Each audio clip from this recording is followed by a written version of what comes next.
शक्तीपीठ महामार्गाचं समर्थन करता करता आमदार राजेश क्षीरसागर एवढे वाहवत गेले आणि नेमकं आपण काय बोलतोय काय नाही याचंही भान त्यांना राहिलेलं नाही।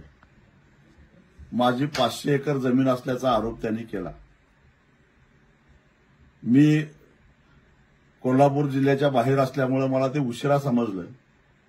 26 तारखेला मी कोल्हापूरला बिंदू चौकात येतो। मी आतापर्यंत 5 निवडणुका लढवलेल्या आहेत आणि या 5ही निवडणुकीमध्ये माझ्या संपत्तीचं विवरणपत्र जोडलेलं आहे। या व्यतिरिक्त अजून काही माझी चल अचल संपत्ती असेल तर त्याचे पुरावे राजेश क्षीरसागरांनी 2 दिवसांमध्ये गोळा करावेत आणि एखादा बंगला असेल, एखादा भूखंड असेल, एखादी जमीन असेल, 7/12 असेल, ते सगळं 26 तारखेला दुपारी 12 वाजता कोल्हापूरच्या बिंदू चौकामध्ये घेऊन यावं। मी येताना बक्षीसपत्र घेऊन येतो आणि त्याचे गट नंबर किंवा सर्वे नंबर टाकून राजेश क्षीरसागर यांनाच ते बक्षीस देऊन टाकतो।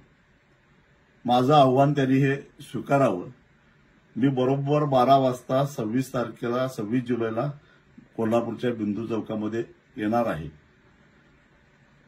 आणि हे जर का त्यांना दाखवता आलं नाही तर राजेश क्षीरसागर यांनी आपली संपत्ती मला नको पण करवीर निवासिनी महालक्ष्मी अंबाबाईला दान करावी, त्याचा आपल्याला चांगल्या पद्धतीने विकास करता येईल। एवढं आव्हान त्यांनी आता स्वीकारावं।